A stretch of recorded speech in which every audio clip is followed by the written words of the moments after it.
Alright guys, today we're going to do something new. Planetary from Wildstorm Comics, issue number 1. I wanted to read this comic for a very long time, so I've got a couple of them. And yeah, this is by Warren Ellis and John Cassaday. I believe this is what people call X-Files with superheroes, if you can call them that. It's not, they're not really heroes, but sort of. Heroes for hire, I guess. Archeologists of the impossible. It's a cool name, by the way. So, without further ado, let's dive in.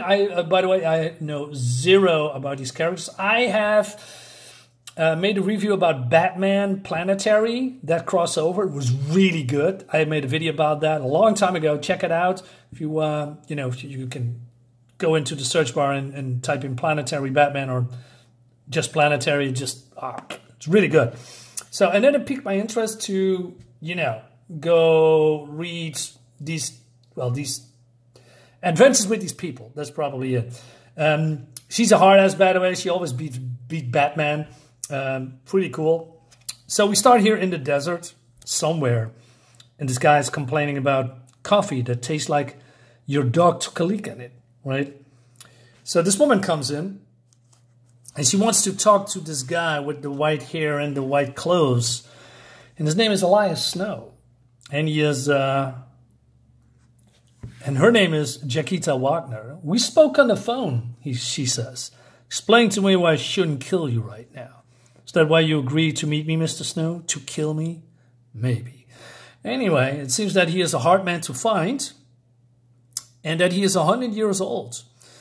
And the only thing he's doing here is here at the desert and eat for the last decade and drink. She says, I've got a job for you. I pay $1 million a year for the rest of your life. No matter how long you work for us, no matter how long your life turns out to be. Plus, we'll buy whatever records of your existence remain. Interesting. She says, in return, we want the exclusive use of you, your talents, your memories, your experience. We have an idea of what's really been going on in the century, the secret history. Help us uncover the rest. That's the job. So this woman comes in. Anything? Yeah, give her a coffee. One just like mine. That tastes like dog piss. Right? So, but then he complains that he doesn't really trust her. And then she says, well, if you don't like it, you can always go back and, go back to the diner for the rest of his miserable life. He says, get a job or drink coffee flavored with dog urine for all eternity. Tough one. So the planetary helicopter comes and brings us to this building. Maybe it's a couple of days later. He says, not bad. Some decent clothes, unlimited room service, time on my own, a platinum card in my pocket. Either I've gone insane or they poison the food. Or it's for real. Don't know which scares me more. But, even, let's say, there's a lot of, Elijah Snow is a D-I-C-K. Yes, I cannot say the word because of the YouTube algorithms that, puts my videos always below when I see something that is not prohibited. I want to say it, but, why take a chance? But you know what I'm trying to say. Anyway, so Jakita comes here and she says, welcome to the New York office of Planetary. Who's paying for all this, Wagner? She says, well, we are the Planetary, the organization. Follow me, we got a job. But then he complains about, am I playing 20 goddamn questions here? Okay, it's the fourth man who pays for everything. So who he is, nobody knows. He could be Bill Gates or the other guy from Germany. And he has more money than God and funds everything we do without question. We called him the fourth man of the Planetary. Planetary's always been a three-person team. And he says, where's the third man? Downstairs. Hold on, what happened to the last first man then? The one before me? Tell you some other time.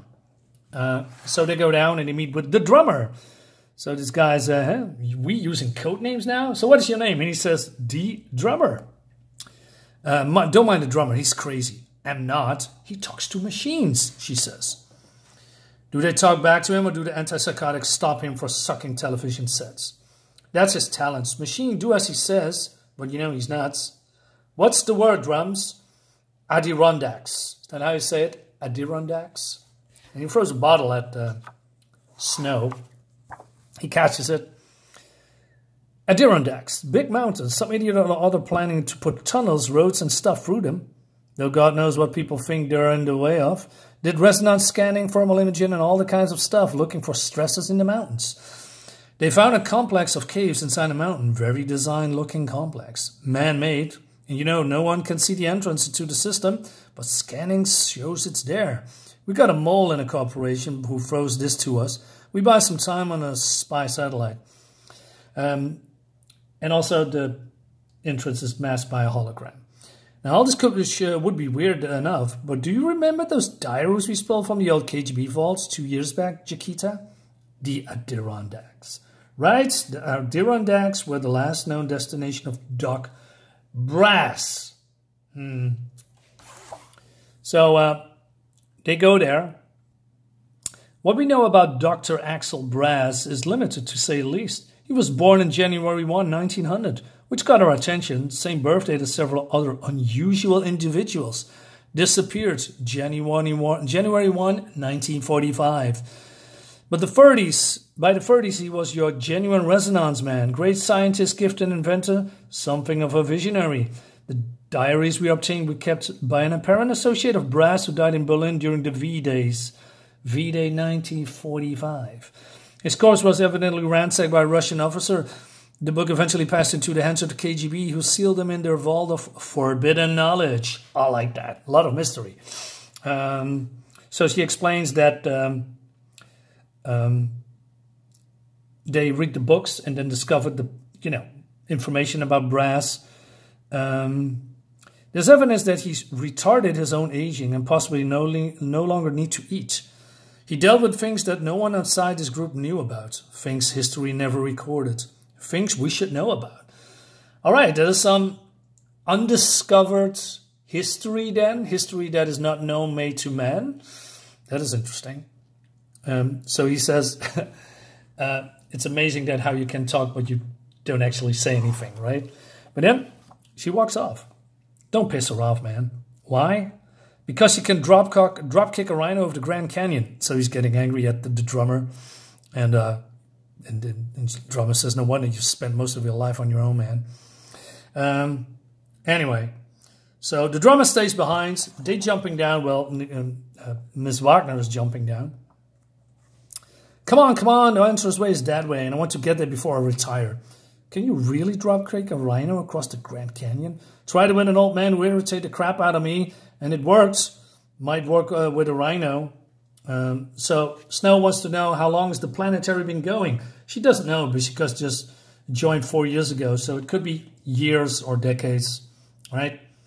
So she says, why you join? The money or the secrecy your fourth man can buy? Neither. I get bored easily. Planetary stops me getting bored. All right, ads. So, and then we see some trophies. The Vulcanian Raven God and other weird creatures. So discovered some kind of a rune, and it's, oh no, dark brass. And look at his legs. Now, is this the guy that, this old adventure guy that pops up in, I don't know, 70s comics or something? I've seen him before. It's called Doc something. Isn't that a part of DC Comics? I could be wrong. Doc Savage? Wasn't it Doc Savage? Or is this maybe a parody or a replica of this guy, but then in the Wildstorm universe? I don't know, but I'm pretty sure it's Doc Savage. Man made of bronze. And he also has a bronze skin. Anyway, so Jakita says, well, your guns are useless. She says, you want help? Shut up and listen. So you see, since 1945. I eliminated my for food and sleep in 1942, stopped aging in 43, and learned to close wounds with the power of my mind in 44. So shut up and listen. This is important. We have no time. Anyway, so he's going here in January 45.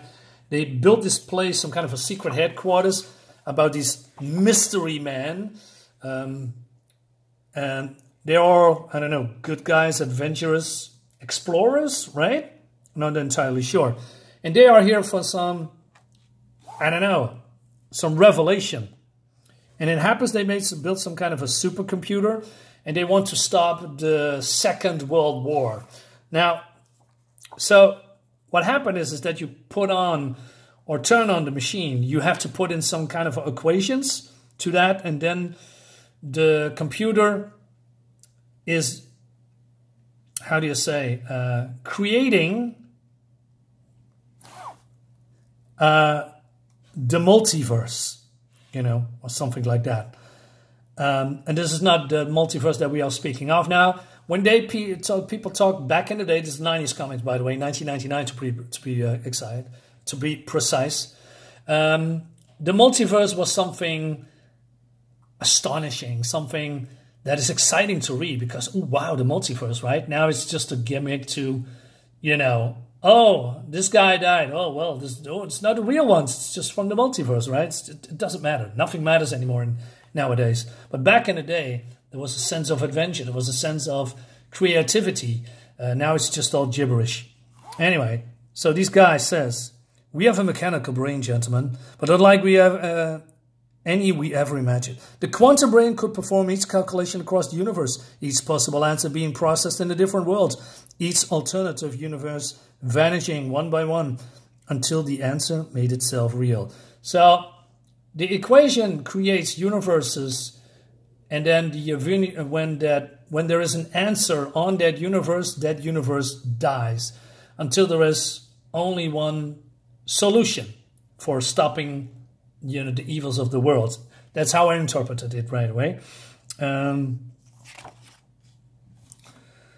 The brain would generate the snowflake, this vast spread of universes, and allow each to decohere? I'm not sure how you say that. And vanish as the correct answer is approached. And therefore process information and performs actions simultaneously. Incredible actions. I could go the world into a vast string of equations and have the correct version of the planet Earth return me in seconds. We could save the planet. We could do anything. And we did. He says, the others were behind us. We had the agreement we sought. We barely understood even the side effects operating the machine could have. There was a slim chance that the solved equation could rewrite the entire planet's reality, making its mathematical answer an objective truth. But we did it anyway. Hark's elaborate superhuman mathematics encoded geopolitics, psychology, weather systems, the processing of stars, as we attempted to end the Second World War from our armchairs. It was 1945. The atom bomb hasn't been dropped yet, but we knew it would be. So they're basically saying they are not entering the war, right? Because their mission here is way more important than, well, I don't know, entering the war, right? And they don't know what the end result will be. So it seems that they are sitting on this computer, giant computer, says Snow. It could furnish a solved equation that constituted a perfect plan to end the war as soon as possible, with a minimum death, creating the best possible world society as a result. So they put in a code, and the machine started. And then the single terrible flaw in my imagination was the ruin of us all. Snowflake grew, universes spun into life, their spans measured in seconds by our reckoning. But time moved different in there. With each newborn universe, billions of years span out in those few seconds were perceived. And at the end of those few seconds, in the last finished splinter of time, a group of people in the mountain hideaway looked across the gulf of realities at us, knowing that their universe was on the verge of decoherence destruction. So this is basically their version of the Justice League. Batman, Martian Manhunter, Wonder Woman, Superman, Green Lantern, The Flash, and Aquaman. I mean, I think that's, you know, sort of. Yeah, I like the Batman design, but I like all of the designs a little bit, and except for Superman. It's just, I don't know, looks weird. But, you know, pretty accurate of the 7 superheroes of the Justice League, right? Anyway, so they battled. We saved the world at night. My 6 friends fought themselves. Not of themselves, their plans, their hopes, they thought of only stopping the invaders. Is this a throwback of Barry Allen saving the universe with because the anti-monitor energies killed him, right? Because he's running so fast, destroying, I don't know what the thing is called, the flux capacitor, and then, you know, de-aging himself. So it looks a little bit like that, right? in the Crisis of Infinite Earths, if I'm correctly. Anyway, if we hadn't stopped it, they have killed everyone on Earth to make room for everyone on their Earth. That makes sense. Wasn't there a...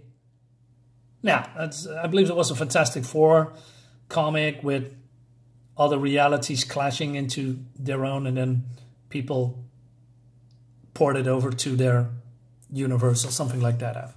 Anyway, only I survive. We nearly destroyed the world, and so we have to save it.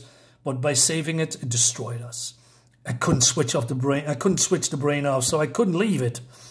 I had to stay here, stay awake, in case someone else comes through. I figured the year must be 1917 or the whereabouts. How am I doing, dude?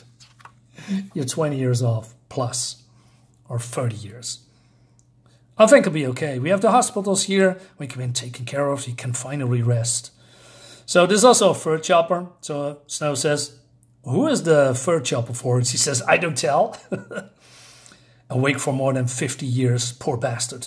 Did the Planetary get what they wanted out of this Wagner? I don't know, did we? A quantum computer built during World War by a secret society of assuming humans whom we didn't know existed, plus the hidden headquarters. We did okay. It's a strange world. Let's keep it that way. I like it that this is basically a one-shot, right? It's not really a sequel or a cliffhanger to the next issue that we are going to do anyway, right? So yeah, I think this is fun, right? I like the adventure. I like this. These are not really good guys. They need to operate between the good and the bad, you know, the gray, if you will. And the art is good, John Cassaday. And also the art is of the writing of Warren Ellis. Wait a minute, is it the other way around? Did I say that right? Sorry. Where is it? Where is it? I mean, Warren Ellis is the writer, right? And John Cassaday. Now I am confused. I'm sorry. Warren Ellis, John Cassaday. Yes. Anyway, let's stop rambling. And guys, let me know in the comments what you think about this. I'll see you next time. Bye-bye.